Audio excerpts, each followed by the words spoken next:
তোমার চাচা বিড়ি খেয়ে মুখের যে অবস্থা করেছে ওর পাছায় কিস করা যাবে, তা ঠোঁটে না। আছে না নাই?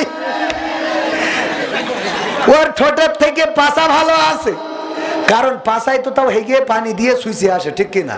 আর বিড়ি খেয়ে ও শোষে বলেন, পানি খরচ করে, বিড়ি খেয়ে ধাম করি ফেলাই দিলে।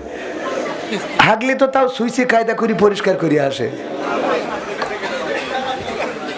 এরাম বিড়ি খর আল্লাহ হেদায়েত করুন। এত বড় পরহেজগার না আমি, মনে করেন না। বসাইছেন সুর ভালো, কণ্ঠ ভালো, ওইটা যদি যে কেউ করতে পারে, ও আপনার হিরো আলমও যদি এসে বলে ওরও চাহিদা হবে, কথা কয় না। কারণ এখন তো কার আমল কতটুকু, এলেম কতটুকু, ওইটা দিয়ে ওয়াজ শোনে না। শোনে আমির হামজাকে ভালোবাসে কার জন্যে? কয় আল্লাহর জন্যে। কার জন্যে? কয় না আল্লাহর জন্য ভালোবাসি। তো আমির হামজার দিন লোক বেশি হয়, বলুর রশিদ আঙ্কেলের দিন লোক বেশি হয়, বাড়ির রশিদের দিন লোক কম হয় কেন? কথা কয় না। ঠিক বলছি না? ঠিক বলছি। হ্যাঁ, তাইলে কি আল্লাহর জন্য হইলো? এ তো পাম মিথ্যা। আমি বলি, আমার অনেকে এসে বলে, হুজুর আল্লাহর জন্য আপনাকে ভালোবাসি, মুখ দিয়ে বিড়ির গন্ধ এমন বের হয় যে মনে হয় যে তুই তোর ভালোবাসাতে আমার পদত্যাগ করা উচিত। ঠিক না ভাই? ঠিক। এরম দুর্গন্ধ আলা লোক আছে না নাই? আল্লাহর জন্য ভালোবাসা, বিড়ি ছাড়তে পারে নাই। ও আল্লাহর জন্য। আমি কই, ভাই নামাজটা কি পড়েন? তা কয়, না ভাই নামাজটা ভাই পড়া হয় না, মিথ্যে বলবো না, শুক্রবারে যাই ভাই। আল্লাহর জন্য ভালোবাসলে আপনার মসজিদে দেখা যাবে, আমার সামনে কুলাকুলি করতে লাভ নেই, কথা কয় না। আল্লাহর জন্য ভালোবাসলে তারে কোনে দেখা যাবে? মসজিদে। তার আমার সামনে ভালোবাসি, মুখের দুর্গন্ধ এত যে আমাদের ওই যে আকিস কলেজিয়েট স্কুলের ইংরেজি টিচার ছিল, এখন উনি রিজাইন দিয়েছেন। উনার এক চাচা ছিল, আমার সাথে বলতেছে, কইর ভাই একটা দুঃখের কথা বলি, আমার চাচা ছিল সমবয়সী, তো তারে বিয়ে দেওয়ার পরে চাচা একদিন বলতেছে, তোরা এমন বিয়ে দিয়ে আনলি, তো চাচি তো আমার ঠোঁটে কিস করতে দেয় না। কি করতে দেয় না? মানে চুমো খাইতে দেয় না। পাগল, এটা কি খারাপ কাজ? স্ত্রীর ঠোঁটে চুমো খাওয়া সোয়াব, বলেন সুবহানাল্লাহ। সেদিন দেখলাম কোন হুজুর বললো যে নিচের ঠোঁটে, আমাদের শরীফুল ইসলাম ভাই বললো যে নিচের ঠোঁটে চুমো খালি নাকি একটা কবুল হবে, সোয়াব হবে। তা আমি খামাখা এবার নিবন্ধন করেছি। ওইটা নিবন্ধন করার পরে শুনেছি 6 লাখ টাকা খরচ করে আমার যাইতে হবে, এখন বাড়িতে রয়েছে। তা নিচের ঠোঁটে দিন 2, 10টা 5টা হজ হয়, ঠিক না ভাই? ঠিক। কথা কয় না। আমার শরীফুল ভাইয়ের ওয়াজে আমি সেদিন শুনলাম, আমি সত্যি বলছি, ওয়াজে আপনারা সার্চ দিয়ে দেখেন, বললো নিচের ঠোঁটে চুমো খালি নাকি কবুল হবে সব। আমি বলছি, তা নিবন্ধন করলাম কেন আমি? আবার টাকা দিতে হবে 6 লাখ টাকা, 30,000 তো এমনি গেছে। এবার ওয়াজে আল্লাহ কবুল করুন, বলেন আমিন। লস হয়ে গেল না? যাই হোক, এটা কি খারাপ কাজ না? বলতেছে কিস করে না, বলতেছে চাচা তাইলে যেহেতু সমবয়সী, চাচিরে কি জিজ্ঞেস করবো? কয়টা করিস দিন? তো চাচির বলছে, চাচা একটা অভিযোগ করলো, ঠোঁটে নাকি কিস করতে দাও না, কি সমস্যা কি? কয় যেহেতু তোমার চাচা লজ্জা ভেঙে বলেছে, আমিও সত্যি কথা বলি, তোমার চাচা বিড়ি খেয়ে মুখের যে অবস্থা করেছে ওর পাছায় কিস করা যাবে, তা ঠোঁটে না। আছে না নাই?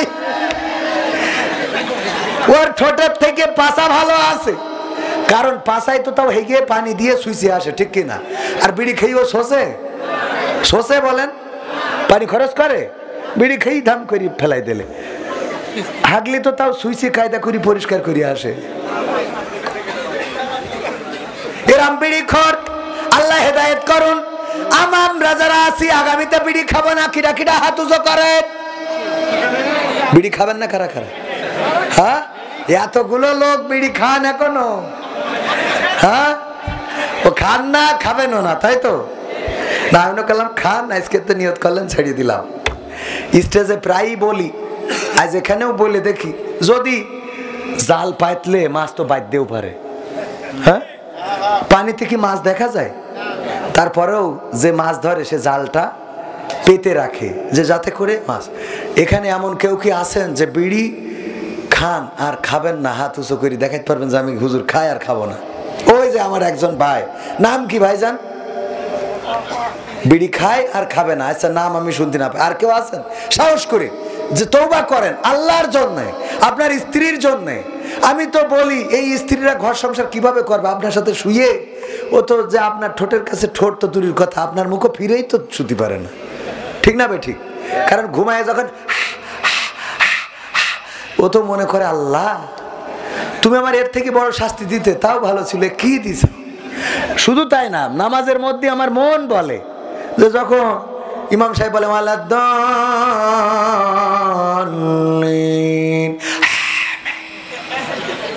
ফেরেশতারা কয় খাতা থাকলো, আমি গেলাম, খানিক পরে আসবো। এখন লিখবো না, তুই আগে পড়িয়ে নে, তারপর লাস্টে এসে লিখবো। এখন তুই যা করেছিস তোর সওয়াবের খাতায় যে লিখবো, যা বেরোইলো মুখ দিয়ে, আমি লিখবো কিভাবে? একজন পাইলাম, দ্বিতীয় কোন ব্যক্তি কি আছেন বিড়ি খান, ধূমপান করেন। আবার বিড়ি খাওয়ার কথা কইলে কয় হুজুর বিড়ি খাওয়া ছাড়বো কিন্তু সিগারেট ধরবো বলো। ও চালাক আছে, শয়তান তো একরকম না। আর কেউ কি আছেন যদি এই মাহফিল থেকে সিদ্ধান্ত নিতে পারেন আর ধূমপান করবেন না, আল্লাহ তো খুশি হবে, সবচেয়ে বেশি খুশি হবে আপনার বউ। ঠিক না বে ঠিক? আছেন কেউ বউকে খুশি করার জন্য আল্লাহ বাদ দেন?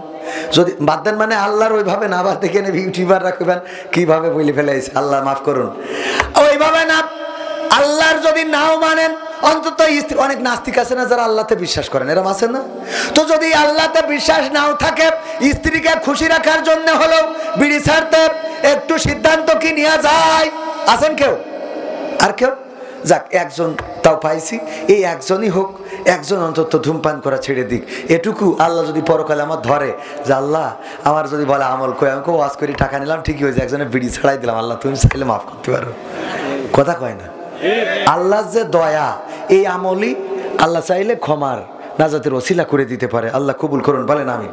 ও আমার ভাইয়েরা, মানুষ অল্প হইলেও কি হবে, এখানে আল্লাহর ফেরেশতারা আছে না নাই? আছে। অল্প দুবলো বনে বাঘ পাওয়া যায় না, যায় না। আমি এমন বাঘ মনে করি এখানে আছে, এমন বাঘ কি এখানে সত্যি আছে? মানে আল্লাহর প্রতি নিবেদিত প্রাণ, ঠিক না বে ঠিক? আমি মনে করি এখানে যারা আছে সবাই আল্লাহর প্রতি নিবেদিত প্রাণ, সত্য বলছি। আগামী দিন যদি দিন কায়েমের জন্য ডাক আসে, ইসলাম কায়েমের জন্য যদি ডাক আসে, প্রথমেই বলছিলাম আমরা ইংরেজদের শাসন দেখলাম, পাকিস্তানিদের শাসন দেখলাম, ৭১ দেখলাম, পরবর্তী স্বাধীনতা দেখলাম, কিন্তু এই দেশে আমরা এখন পর্যন্ত শান্তি খুঁজে পেয়েছি নাকি? পাইছি। সুতরাং আমাদের বক্তব্য হলো, যেহেতু ইংরেজরা শান্তি দিতে পারে নাই, পাকিস্তানিরা শান্তি দিতে পারে নাই, স্বাধীন বাংলাদেশ হওয়ার পরেও সোনার বাংলা গড়তে চেয়েছে, গড়তে পারে নাই। গ্রিন বাংলা গড়তে চেয়েছে, পারে নাই। সবুজ বাংলা, নতুন বাংলা, ডিজিটাল বাংলা, স্মার্ট বাংলা গড়তে যে স্টেজ ভেঙেছে। ঠিক না ভাই ঠিক? স্মার্ট বাংলাতে ঠিক না বেঠে? দেশ পর্যন্ত পৌঁছায় নাই।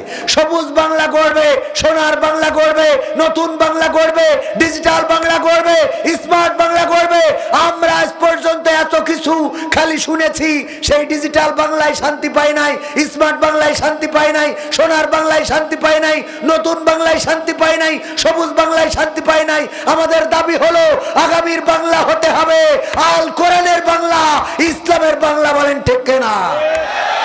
যেহেতু সোনার বাংলা দিয়ে, সবুজ বাংলা দিয়ে, ডিজিটাল বাংলা দিয়ে, স্মার্ট বাংলা দিয়ে এই দেশের মানুষের নিরাপত্তা দিতে পারো নাই, খুন গুম ঠেকাতে পারো নাই, ধর্ষণ ঠেকাতে পারো নাই, সুতরাং আগামীর দেশ হবে ইসলামের দেশ। সবকিছু দেখা শেষ, দাড়ি টুপির বাংলাদেশ। বলেন ঠিক কিনা? সেই দাড়ি টুপির বাংলাদেশ কি এমনি এমনি হয়ে যাবে? তার জন্য আল্লাহ বলেছেন কি করতে হবে, ইয়া আইয়ুহাল্লাযীনা আমানু হাল আদুল্লুকুম আলা তিজারাতিন তুনজিকুম মিন আযাবিন আলিম। ওগো ঈমানদারেরা, তোমরা কি করো? একটা ব্যবসা ধরাই দিচ্ছি, এটা করো, করলে কি হবে? জাহান্নামের আগুন থেকে বাঁচবা। ব্যবসাটা কি? সে ব্যবসাটা পরে বলতেছে, তুমিনুনা বিল্লাহ, আল্লাহর প্রতি ঈমান, ওয়া রাসূলিহি, এবং রাসূলের প্রতি, অতুজাহিদুনা ফি সাবিলিল্লাহ। কার রাস্তায়? আল্লাহর রাস্তায়। কি করতে হবে? জিহাদ, বিআমওয়ালিকুম, মাল দিয়ে, ওয়া আনফুসিকুম, জান দিয়ে, লাআল্লাকুম তাত্তাকুন। হ্যাঁ, তবে তোমরা কি তাকওয়ার অধিকারী। এই পীর সাহেব, ব্যাগ দেখি, মানি ব্যাগ আছে ওর মধ্যে একটা। আল্লাহর সাথে ব্যবসা করতে গেলি ব্যবসার পুঁজির দরকার আছে না নেই? হ্যাঁ, তো আমরা একটু পুঁজি ইনভেস্ট করি। আমি অন্তত কিছু না দিয়ে ইনভেস্ট করলে তো হবে না। 1 2 3 4 5 নেন। হ্যাঁ, 1000 মানে কি? এতে বঙ্গবন্ধুর টাকার নোট একটাও নেই। এই নেই। তো আমি নিজে বিজনেসের জন্য কিছু টাকা লাগালাম, কারণ আমার আল্লাহ বলে দিয়েছে, ইয়া আইয়ুহাল্লাযীনা আমানু লিমা তাকুলুনা মা লা তাফআলুন, এমন বইলে না যা কাজে করে না। হুজুর খালি বলবা নুবা, হুজুর দুবা না, তা হবে না। ইমাম সাহেব আগে 1 ব্যাগ সিমেন্ট লিখে দিতে হবে, আমাদের মসজিদের ছাদ ঢালাইয়ের জন্য সিমেন্ট দরকার, আমি ইমাম 1 ব্যাগ দিলাম, এবার আপনারা দেন, ঠিক না বেঠিক? ইমাম কয় দিলি জান্নাত পাবা 2 তলা 3 তলা 5 তলা, ও 1 ব্যাগও দেয় না, তা সব জনগণ নাই, তুই কনে থাকবি? কথা কয় না। তো সুতরাং আজকে এখানে যারা এসেছেন, আমি বিশ্বাস করি আল্লাহ বাছাই করে এই অঞ্চলে যাদেরকে একান্ত প্রিয় মনে করেছেন, এখানে যে কেউ ঢুকতে পারে না, আল্লাহ যাদেরকে ঢুকিয়েছেন তারাই ঢুকেছেন। সেই বাছাইকৃত মানুষগুলো, আমি মুসাফির মানুষ, আমার হাতেও আপনারা দিতে পারেন 5,000, 10,000, 2,000, 3,000, ঠিক কিনা? বাইডেনও যদি বাংলা বুঝতো তো দেখতো আমাদের। তাইলে ভাইরা আমার, আমি না শোনায় আমি নামছি না, ইনশা। তো আপনাদের কাছে হাত বাড়ালাম, কেউ যদি নগদ দিতে চান আমার হাতে দিতে পারেন। আছেন কেউ? 500, 1000, 2000 নগদ। মা নাই, বাবা নাই, দাদা নাই, দাদি নাই, চিরজন্মের মতো বিদায় নিয়েছেন। আমাদের সাবেক চেয়ারম্যান জনাব আব্দুল সালাম সাহেব 500 টাকা করলেন দান। আল্লাহ বাড়িয়ে দাও, সম্মান দেখায় দিয়ে দাও। নাম কি? মুক্তার আলী মিরগিরাম। 200 টাকা আল্লাহ দানকে কবুল করো, অনেক মাকসাদ পুরা করো। আমার প্রিন্সিপাল 1000 টাকার একখান বঙ্গবন্ধুর নোট দান করলো।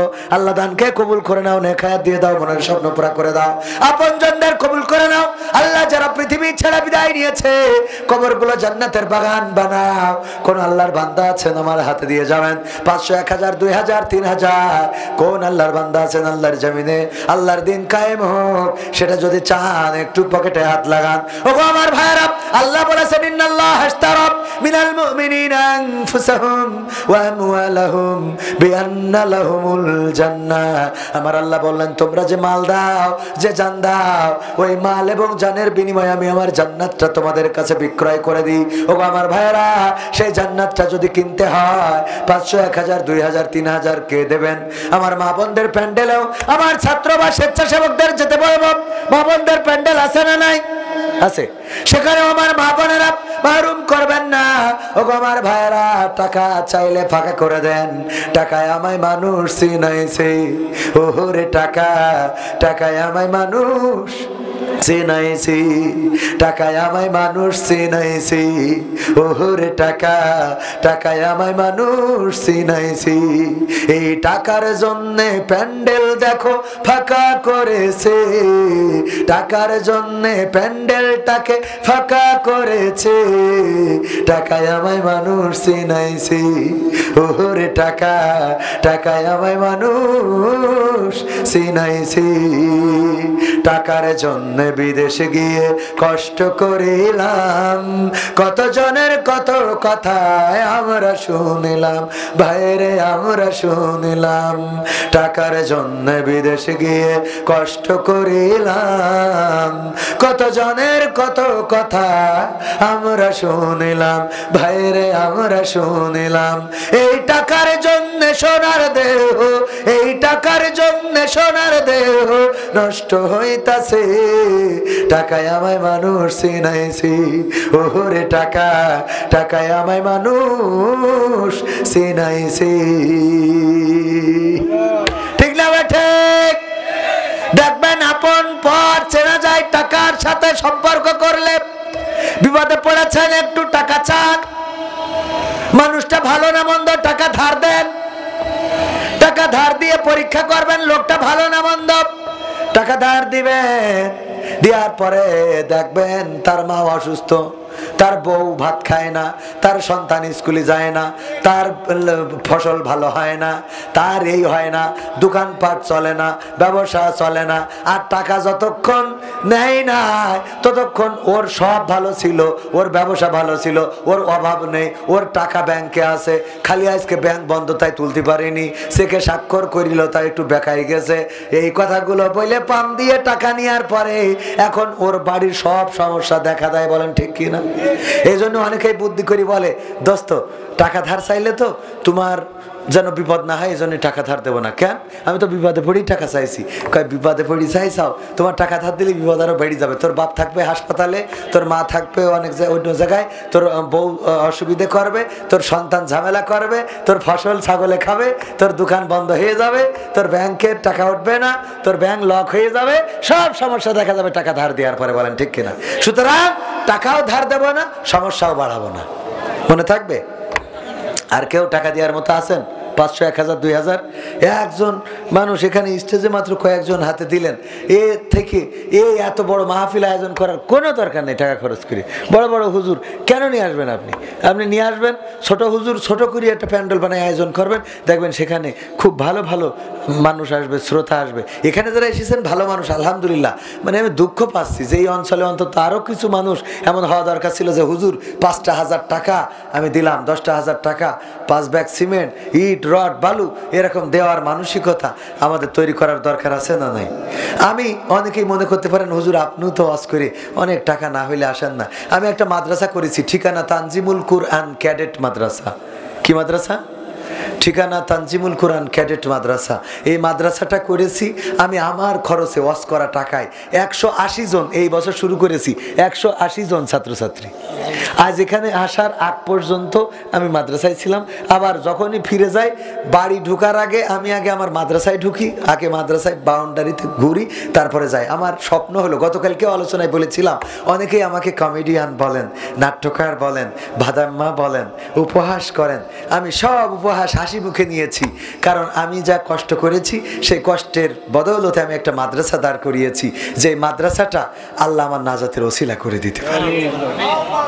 সুতরাং আমার কেউ ভাদাম্মা বললে আমার কষ্ট হয় না, আমার কেউ কমেডিয়ান বললে কষ্ট হয় না, কারণ আমি এইগুলো করে যখন 2টা টাকা পাই, আমি আমার মাদ্রাসার ছাত্রদের যখন পুরস্কার হাতে তুলে দিই, মাসিক পরীক্ষায় তাদের পুরস্কার দিলাম, তাদের আনন্দে চোখে অশ্রু এসেছে। একজন অভিভাবকের বললাম কোনো অভিভাবক একটু মত প্রকাশ করবেন কিনা। একজন অভিভাবক কেঁদে ফেললেন যে আপনার এই নতুন মাদ্রাসায় আমার মেয়েটাকে দিয়েছি, আমি চিন্তা করছিলাম কেমন পড়াবেন, আজকে ফার্স্ট হয়েছে, পুরস্কার পেয়েছে, আমার কলিজা, আমার আত্মা ঠান্ডা হয়ে গেছে।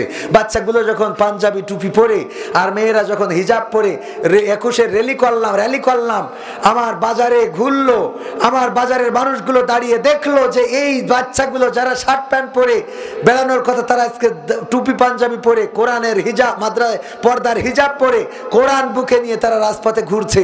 পাশে থাকা অন্য ক্যাডেট স্কুলগুলোতে স্বাধীনতা দিবসের নামে ওই বাদ্য বাজনা বাজাচ্ছে, আর মেয়েরা সেই যে এসে তাকে নাকে ধিনতা করতেছে। আমি বলি সন্তানগুলো জাহান্নামে যাওয়ার কারণ। ঠিক না বে ঠিক?